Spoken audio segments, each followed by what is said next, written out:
side. Thanks for having me, everyone. I'm really excited that PCG is here in Vancouver this year. I wanted to take the opportunity. We just did a 5-month campaign for Tap My Katamari. We've learned a lot, and I want to take the opportunity to share some of the best practices that we got over those last 5 months with you. So without further ado, how to not idle your soft launch. And let's see if I get this working. I think, do I point it the wrong way? Oh, this wrong. OK, this is the wrong one. All right, I see. OK, got it. Big green button. That makes it easy. So a bit about myself. As a hobby, I've been making games for 16 years. In the last few years, I've worked at Relic Entertainment on Company of Heroes. I worked at DNA on a couple mobile games, Super Battle Tactics and Military Masters. And I'm currently at Bandai Namco, where I'm, we just, actually today we're just worldwiding Tap My Katamari. Working also on a couple other super secret projects that we can't talk about yet. So, the slides seem to be in the wrong order. OK, I'll improv. So for those of you, who here knows what an idle game is? Just show of hands, curiosity. OK, so I'll provide some explanation. They're kind of really silly games. All you do is a simple action, let's say tap. That action will generate some sort of return, let's say a coin. And then you'll reinvest that coin to do that action better. And you just rinse and repeat. Idle games do something a little bit interesting as well. They'll have a reset mechanic. It's kind of weird. You've played the game for like 5 days, and then you've actually reset back to 0. But the reward for that is that you get this super valuable, amazing currency that makes you even stronger and more effective at that action that you were previously doing. So yeah, that's kind of Idle Games 101. Why they matter? I think that I tried to Google this guy's name, so I'm not going to try to pronounce it and disrespect him. But this is a really good article. Why they matter? Because idle games are really the quintessential metagame. They do it really well. You can have a really solid core game, and that will engage players for a given amount of time. But it's really going to be the progression that kind of engages them and retains them. And I think it's really, for any designer out there, making an idle game will teach you a lot about how to really execute that well. Just real short, my lessons are quick and continuous progression loop. So you might think, giving the player a continuous carrot, never really having those 2-week gaps. Once you start getting the 1 or 2 week gaps, they start to really disengage at that point, unless you have something else to keep them. So yeah, great article, highly recommend it. Also on the Pocket Gamer website. So yeah, just shout out to Pocket Gamer. So I think that brings us to the question at hand and what I really want to talk about, and that's how to run an effective soft launch. Of course, this is just based on what we've learned. It's our experience. I'm sure many of you guys have your own experiences and your own lessons, and it might differ, it might not. And if it does, I encourage you to come talk to me. I'd love to hear about it. So just as an overview, we're going to talk about 3 points. It's 15 minutes, so I'll try to keep it short. I'm trying to figure out the right words. So the first point is solidify your core. And really that just means build the leanest product possible. If you inflate it before you soft launch, you'll make your life hell. The next point is target results. Everything you do should have a purpose. And the worst thing I see is where anyone, especially designers, because we're bad at this, are like, well, let's put something in because it's fun or it's cool. Be more specific than that. Is it going to improve your retention? Is it going to improve your ARPDAU? What's the actual purpose of this thing that you want to add? And finally, engage players. And there's been a lot on engage players in the media. So rather than kind of preaching that you guys should engage players, I want to talk about how we engage players and what kind of success we saw from that. So just on the point of solidified core, I think this is a really, when I showed my colleagues this, they were kind of like, well, what is that? A couple things here. I think when you build a game and you go into soft launch, you really want to have the leanest product possible, as I mentioned. And there's a couple of reasons for that. I think the first most important reason is when you do release that product, you want to make sure that the data you're getting is relevant to your core, that it's really you're actually able to get insight. You start adding and inflating features that aren't part of that core, and you'll make that a little bit more difficult. You're adding effectively noise to your data. And the second part is you're taking risks. So if you decide to put in a big social feature, a big tournament for competitive play, those are risks to me. I mean, you might argue that those are part of your core, but at the end of the day, you're making a decision on less data. When you do soft launch, all of a sudden you start getting feedback from your players, you start getting the metrics for the game, you start seeing if retention needs improvements or if your monetization needs improvements. So in my opinion, when you are deciding to do your product schedule or your release schedule, if you decide to commit on features that are not part of the core, you are taking a business risk. And to me, it's an unreasonable business risk. assuming you're going with a soft launch campaign. I will say as a caveat to that, there are reasons why you wouldn't want a soft launch and you want to do immediate launch for marketing publicity. Case in point, Fallout Shelter, they timed it with their E3. So there are reasons why you might not want to soft launch, but if you are, I highly recommend solidifying your core. So just again, reiterating these points, utilize your data. You'll get a lot clearer data when you use a streamlined core, and you reduce the noise, and you're not taking risks on it. The next thing that we did a little bit, we did actually very thoroughly, was we set targets. And it's not, I mean, I assume everyone out there is doing it. And just to kind of, for those that maybe aren't, it means looking at what you're trying to achieve, looking at your investment in the product. So if you spent, let's say, $1 million, what is your expected ROI? Subtracting your costs, but really defining that in metrics. So your retention, your ARPDAU, any other key KPIs that you want to look at to make sure that you meet your expected results. So really have those defined. And I actually recommend doing a low, mid, high, so you kind of have a sense of where you could be, where you are, and have some degrees there. And then when going back to the previous point I said in the overview, every time you make a change, you should focus on hitting those targets. If you're putting a change and it's not target specific, don't put the change in. Simple as that. If you're ever questioning if there's something in your game and it doesn't have a purpose, then take it out. That's just my philosophy, and I think it works really well. And I want to show about, talking a little bit more as a case study as Tap My Katamari, we'll show how that actually worked. So first I'll say we had a pretty good launch. We launched back in January. We had a pretty good launch. Our retention were where we wanted to. Our retention metrics were where we wanted them to be. Our monetization was a bit weak, specifically our ARPDAU. We were a little bit below a target. We were on the lower end. There's a couple reasons why we concluded this was the case. Players weren't very clear on what to purchase in the game. They weren't clear of the value of the purchases. So I think it's really important whenever you make a product to really outline what it is that the player can buy and why they should buy it. And I think this ties into the next 2 points, which is conversion satisfaction. And I think a lot of people talk about this. The term is delight. I like satisfaction. Every time you make a purchase, it should be fun, right? It should be engaging. I always, I kind of yell at my colleagues sometimes because, at other games, because it's like, well, I'm paying, let's say, $1 to speed up something. And yeah, I get something immediately, but I'm effectively buying time. And I would rather buy something that's cool in the game, like a new unit or a weapon or something that's, maybe a little bit more tangible to me, something that's a little bit more long-term. So really making sure that every purchase in the game is fun is kind of that point. And then value proposition. And again, this has been talked about. I don't want to talk about too much in this presentation, but we definitely had a weak value proposition. As I mentioned, in an idle game, you have this reset cycle. So we were effectively all our in-app purchase monetization kind of was focused on it actually reset every time you reset the game. So it kind of sucked. You buy something, and then a day later you'd have to reset and lose it. So that probably wasn't a very good value proposition for players. So we definitely identified those points and we fixed them. We created a little bit more permanency. We still had consumables. We definitely had a lot of clarity, just explaining things, partly through the tutorial, partly through visuals, and partly through just adding a little bit more clearer text and UI. And in conversion satisfaction, there was a lot of negative points in the game where the player was being giving negative punishment, or negative reinforcement rather.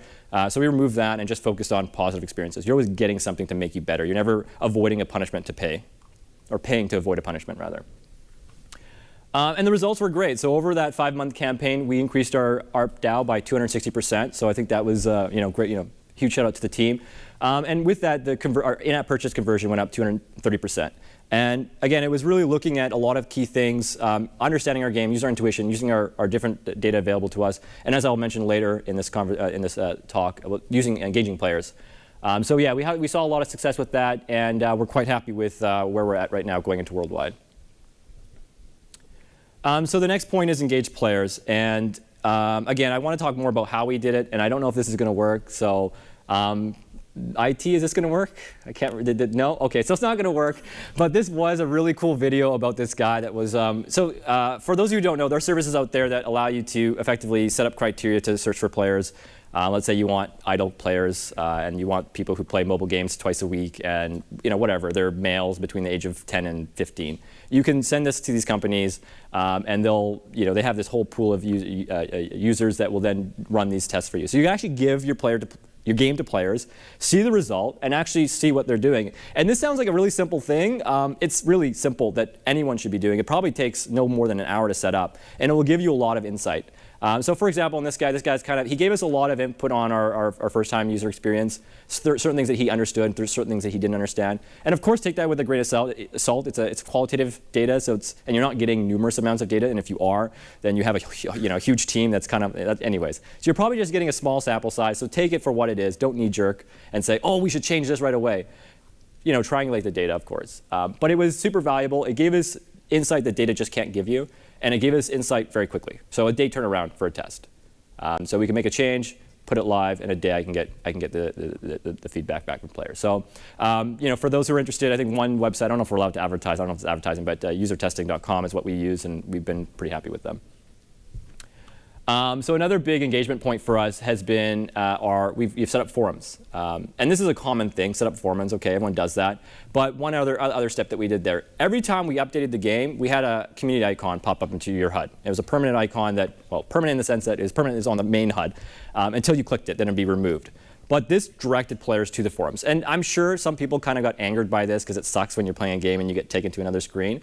But during our soft launch, we were willing to accept that potential negativity because the benefit is what we believe. We effectively believe that benefit would outweigh the potential cost, especially during your soft launch. Worldwide, we're going to reconsider this approach. But regardless, this has been a huge source of feedback for us. It's been very specific, to the point. It's given us a lot of. It's actually, in a lot of ways, directed our game updates.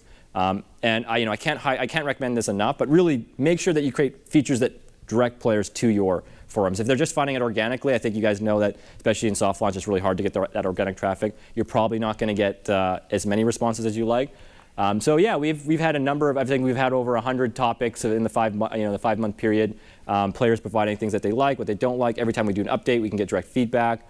Our approach has always been to be open and honest with players. If we kind of messed up something, we were like, okay, we messed up, but we're working on it, and that seemed to work really well for us as well. And on the whole, again, as I said, this has been really beneficial to us. So 2 ways that you can do it for your game right now: use user testing, have forums, and read them. I don't know if this is going to be, if we're going to be as engaged once we go worldwide, because assuming it volumes and blows up, it's going to be very difficult. You might need a full-time 1 or 2 people to do it. But yeah, definitely something I'd recommend. So just to wrap up, I'll make this quick. So solidify your core. So really build the leanest product. Because you really want to get your core right first. It's going to be the biggest driver of your retention in the game and your engagement. And then look at adding your features. You'll start getting data, and you'll start getting an idea of, well, should I make a feature that's going to improve my retention because that's where I'm weak? Then yeah, if so, then you can do that. You're making more informed decisions. Target results. Don't be willy-nilly. If you're paying money to do something, it's not our money usually because we're employees, but let's say it was your money. Think twice about it. Be smart about it. Make sure that everything you do has a purpose. I think a good analogy for all else function, like airplane, an airplane engineer, everything on the plane has to be considered because of the physics of, the laws of physics apparently dictate that, if it's too heavy, it will hit the ground. So same kind of idea. Don't put something into the game if it's just fluff. And then engage players. So hopefully 2 things you can do from this conversation or leave. Use user testing. Highly recommend it. Takes a day, turn around, and engage players through forums, but funnel them to that forum. That's it for today. Thank you guys for listening to my tag. Yeah, and any questions?